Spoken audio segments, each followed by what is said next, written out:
From Washington, the McLaughlin Group, the American original. For over 2 decades, the sharpest minds, best sources, hardest talk. If. For such a small word, it packs a wallop. If I live to 100, if Social Security isn't enough, if my heart gets broken, if she says yes. We believe IF should never hold you back. IF should be managed with a plan that builds on what you already have. Together, we can create a personal safety net, a launching pad for all those brilliant ifs in the middle of life. You can call on our expertise and get guarantees for the if in life. After all, we're MetLife. The people who build cars don't sign them. They don't meet you at the dealership to take a bow or drop by your house to see how you like their work. But the quality of any car has a lot to do with the quality of the people who built it. So Toyota put their newest plant in Blue Springs, Mississippi. Mostly because the folks here are passionate about building better cars. Maybe they're just built that way.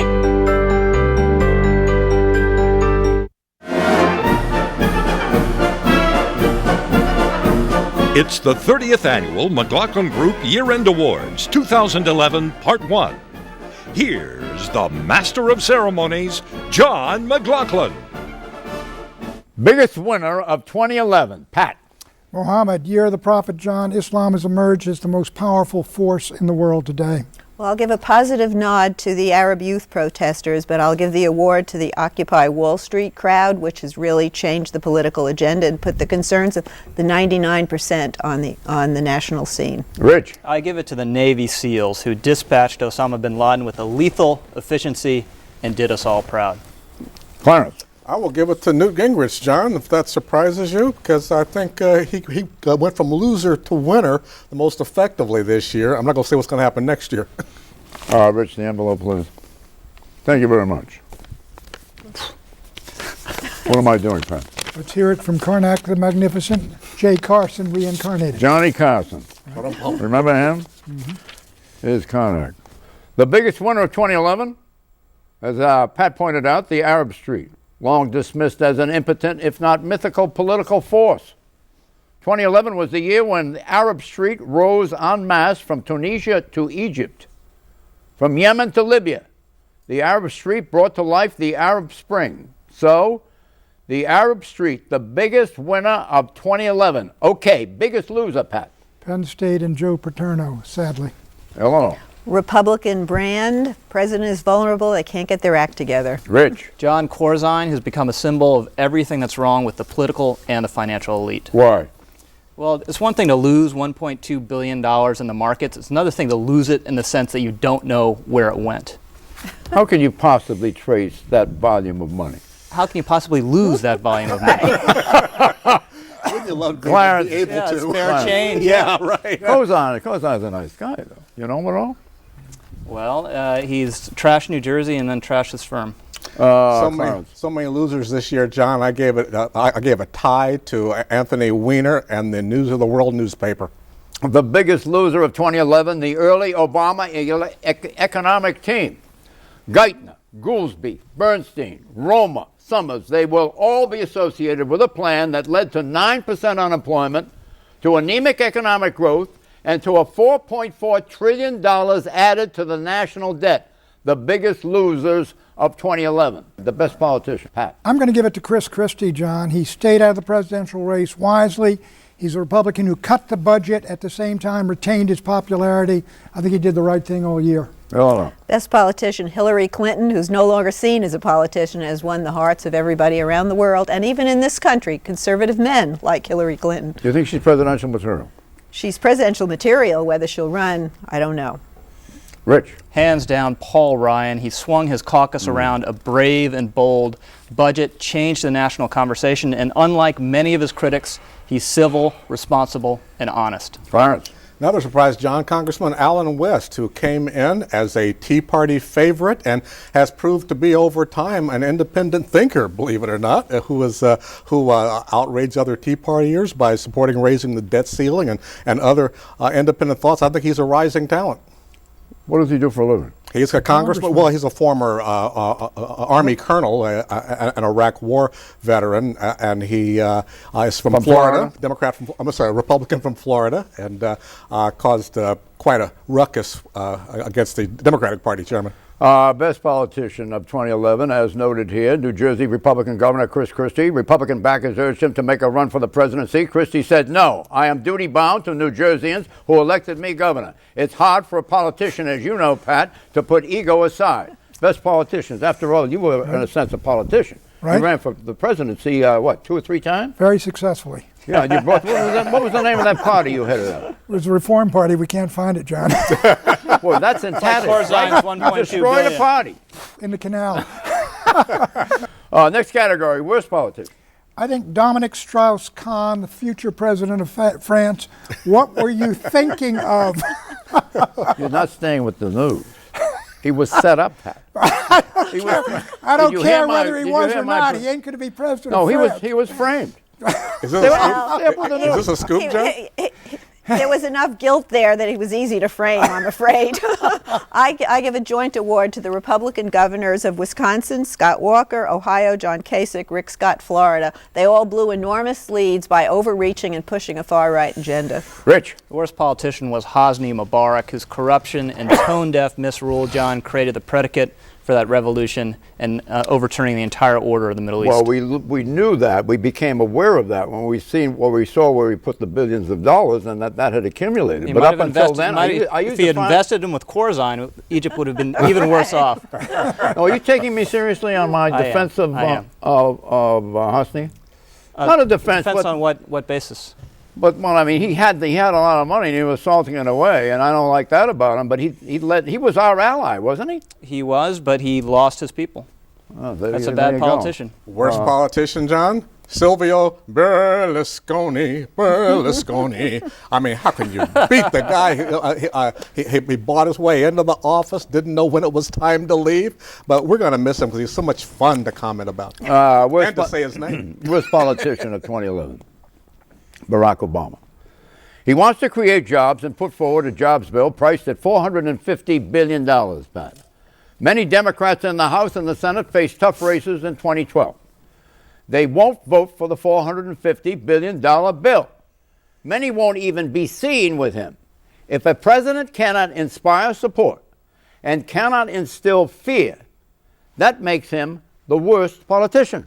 Politician, not human being. Okay, Pat. Most defining political moment. The fall of Hosni Mubarak, the beginning of the Arab Spring, and I think it's the rise of Islam across the Arab world. Are you believing that more than it's worth, this Arab Spring? No. No, I think you have been, but I have not. Right. I say the debt ceiling debacle, which drove the approval of Congress down to single digits and really has alienated this country with regard to looking at Washington, thinking Washington can get anything done. Rich. It was when President Obama rejected his own Bowles-Simpson debt commission, showing that he was going to play the role of a cowardly demagogue on the federal budget. I think Arab Spring was the most defining moment or bunch of moments leading to similar uprisings around the planet like Occupy Wall Street. It was a year of protest. The most defining political moment, the withdrawal of the last U.S. troops from Iraq. The withdrawal will bring it to an end, nearly 9-year war that cost over $1 trillion and nearly 4,500 U.S. lives. It may be remembered as the worst foreign policy decision in U.S. history, the war in Iraq. Okay, turncoat of the year, Pat. Rich Lowry, as Rich proposed. Rich Lowry proposed Paul Ryan is a real hero, and I agree with that. And Newt, as soon as he proposed his budget, Newt turned around and stabbed him in the back for right-wing social engineering. The backstab of the year, turncoat of the year. You think Newt would like to forget all that? He certainly would. You think it's going to live to damage him more? He's going to live for a while, John. Certainly in the Republican ranks. The thing is, Newt was correct in his assessment of the Ryan budget, and it's speaking the truth in Washington always gets you in trouble. My turncoat is Speaker John Boehner, who walked away from the grand bargain with President Obama. Rich. Turncoats of the year were all the Newt Gingrich aides who left him when he was down and betrayed their loyalty not for Wales but for Rick Perry. My turncoat is Mitt Romney for turning against Romney Care, his own plan that they wants to try to run away from as fast as he can. Let me see if I can enlarge the circle here, okay? Turncoat of the Year, Great Britain. In 2007, British Prime Minister Tony Blair went to Libya, and he met with Libyan leader Muammar Gaddafi. That meeting restored Gaddafi's international standing. But when Gaddafi's people turned on Gaddafi, Britain followed suit and kissed him off. Turncoat of the Year. The Americans did the same thing. Share the blame. Okay, most boring, Pat. Collective award, the super committee. Goodbye, good luck. Not only that, but they were ineffectual. What happened to that? Why did that happen? They're gone. Why? I don't even know who was on it now, John. Eleanor. Well, I could probably name who was on it, and I could tell you what went wrong, but I agree that most Americans don't share that obsession. My most boring is Rick Santorum, who really does nothing but complain that he's not getting enough airtime in the Republican debates. By the way, did you see the automatic mechanism that took over in the absent a super committee vote? You saw that all material. In the absence of a super The absence of the vote. the sequester. John, we don't want to get into the sequester. It's a holiday show, John. It's a holiday no show. sequesters. Have The most boring you ever seen politician. any legislation devised that way? Oh, the whole thing is a disaster. Well, you have an automatic mechanism take over if the super committee can't reach a vote. Let's not be I mean, boring, who John. put that together? It was Congress born out did. of desperation. They just wanted to get out of the debt limit, and this was the mechanism to do it, and it was convoluted and made no sense. Was and it may not even Obama's happen. idea to do it that way? Can I tell you the most boring politician of the year? Barack Obama. We were told how invigorating and inspiring he was, and we learned this year he's all too pedestrian. What do you think? Well, Eleanor and I are thinking the same lines there with Rick Santorum, so I will up it with Buddy Romer, who keeps complaining about not being included in the debates, and he's getting about as much traction as Rick Santorum. Most boring, green energy, solar, wind, retrofitting, hybrid cars, hydroelectric. Who cares? We all know that big oil rules and will continue to rule. Most boring, but that doesn't mean green is not good. You got that distinction, Pat? It's just boring. Okay, most charismatic. Will and Kate and Prince Harry. I think that one great thing this year was that wedding, and I thought they were all as charismatic as they could be. Well, you've always favored monarchy. I've been right with the British monarchy all my life. Are you a monarchist? Is that the secret of your... No, but I have grown into an old empire man. Most charismatic is the fruit seller in Tunisia who sparked the Arab Spring.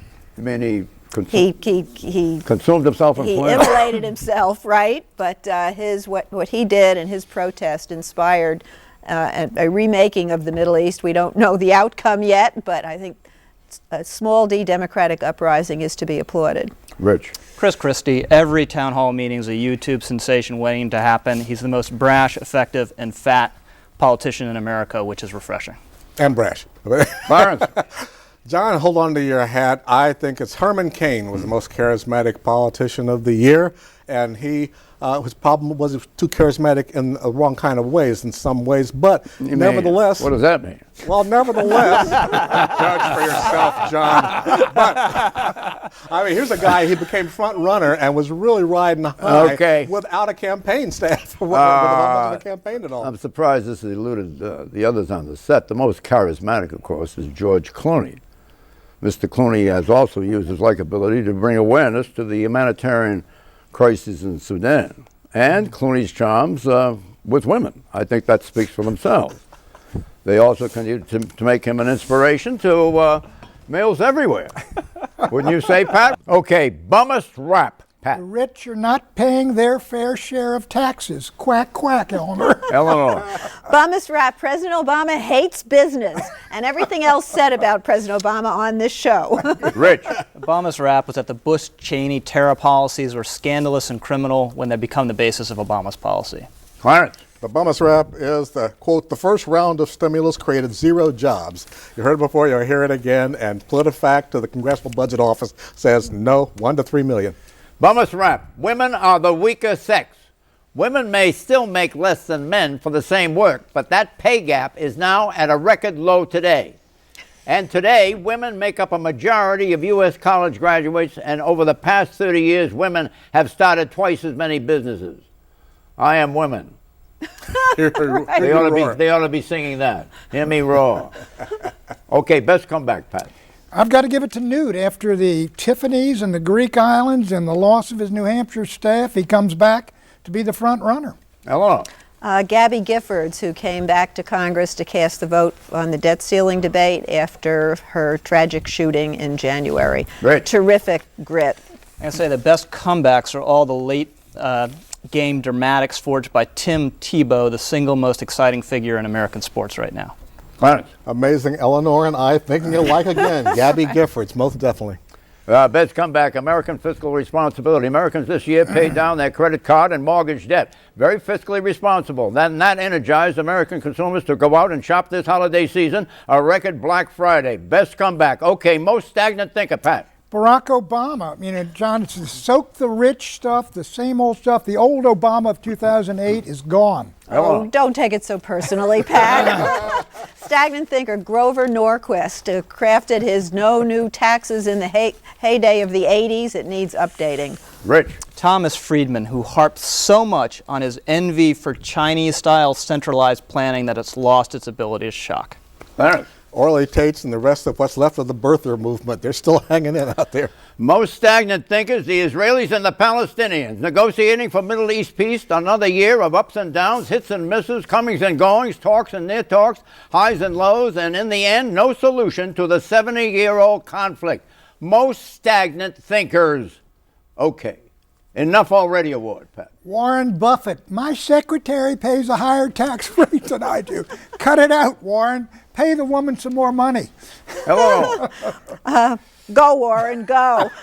Enough already. The Republican debates and the Kardashians, and maybe they can all get together on the stage. Rich. Joe Biden, his bombast and self-glorification are occasionally amusing, but always tiresome. Clarence. Another tie, Donald Trump and Sarah Palin. Need I say more? Enough already. Enough whining about political partisanship. America is in crisis. The nation's future is in political play.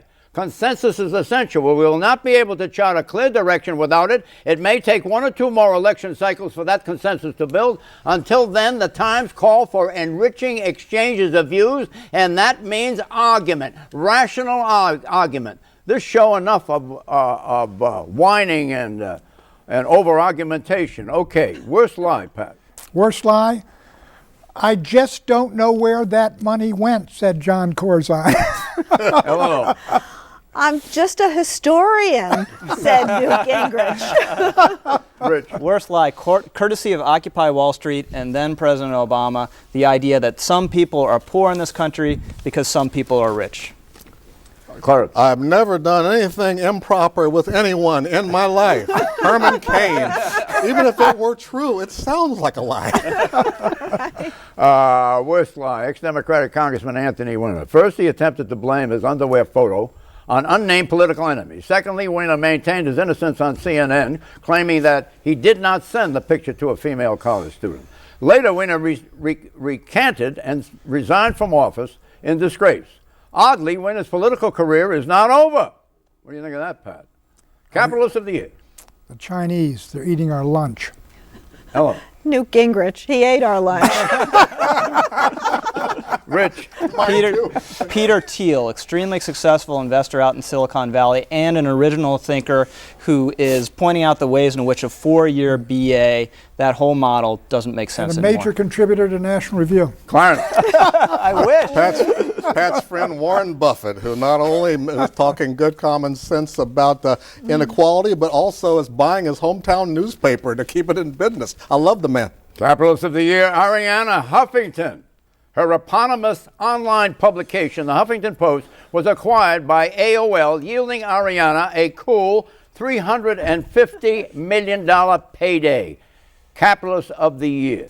Okay, best photo op, Pat. The photograph from the European summit last week, John, where Nicolas Sarkozy refused to shake the hand of David Cameron and moved right by him. Hello.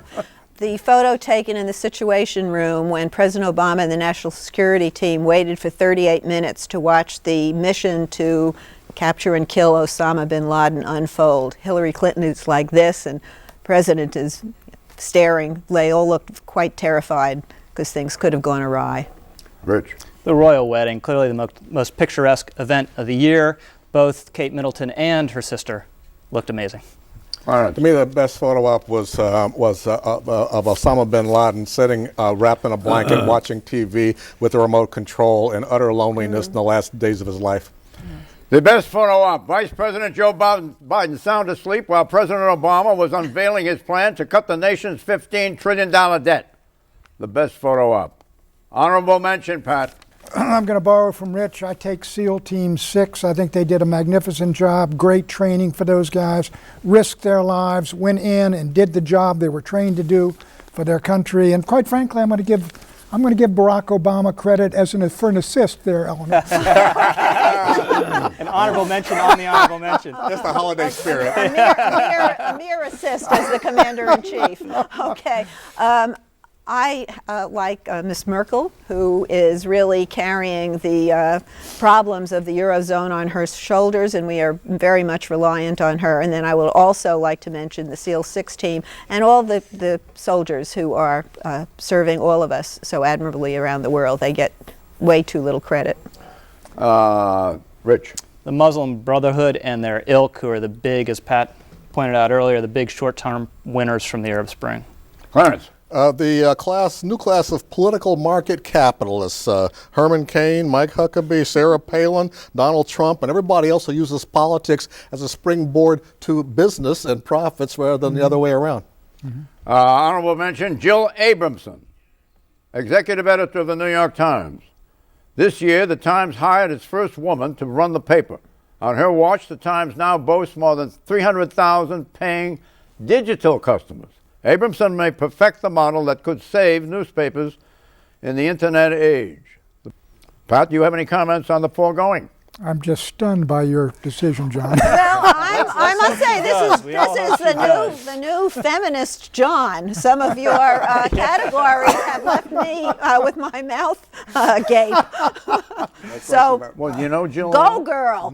I mean, you see how she's now got these classic photos on page 1 of the Times. I think she's great, and it's a historic moment to be named the top editor of the Gray Lady. And to get John's honorable mention on That's McLaughlin. right, exactly. Right. I know Jill, and she's quite brilliant, and I think it was a great move on the Times' part, and I salute their decision as a sister newspaper. They can't be the world's greatest newspaper like Chicago Tribune, but they're trying. John is an old printhead myself from the St. Louis Globe Democrat days, and a guy who subscribes to 6 newspapers a day and gets 2 for free.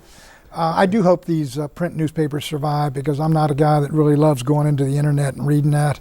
I like having that thing on the kitchen table with the coffee and everything. So I hope Jill Abramson's New York Times survives. And let's hear it for prospers. magazines, Do you too. think enough of ink journalism that you would permit, contrary to your habitual frame of mind, Right.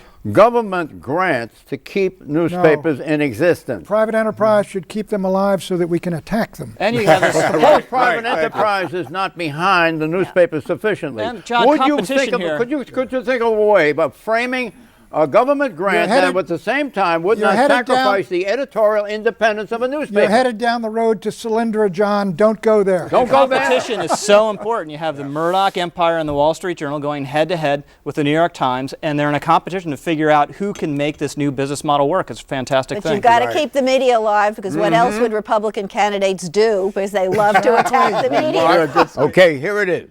Person of the Year. Pat. Recep Erdogan of Turkey, who is the most powerful leader of Turkey since Ataturk. He's brought his country up in the entire Middle East. He's sort of turning his back on Europe.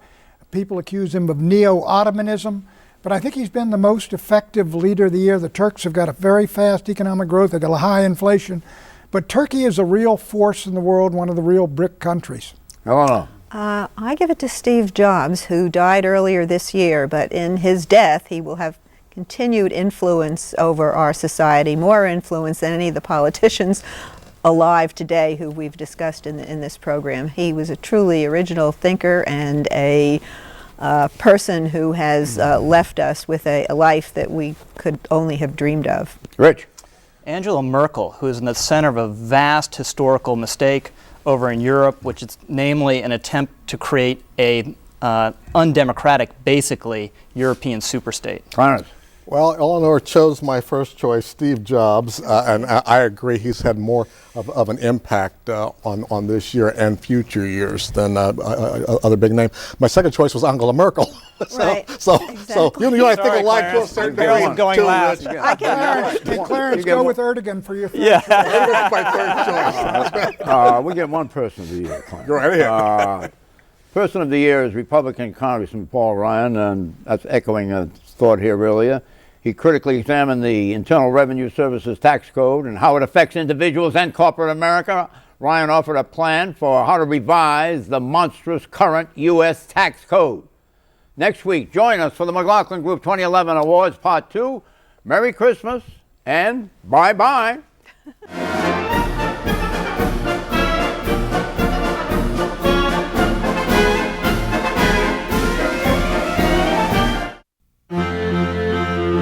How you see investing depends on your perspective. While some focus on the short term, we see long-term rewards for those who stay invested. Having navigated up and down markets for over 60 years, we know how to spot smart investments, at home and abroad, in all market cycles. It's made us a global leader in investment management. Franklin Templeton Investments. Gain from our perspective.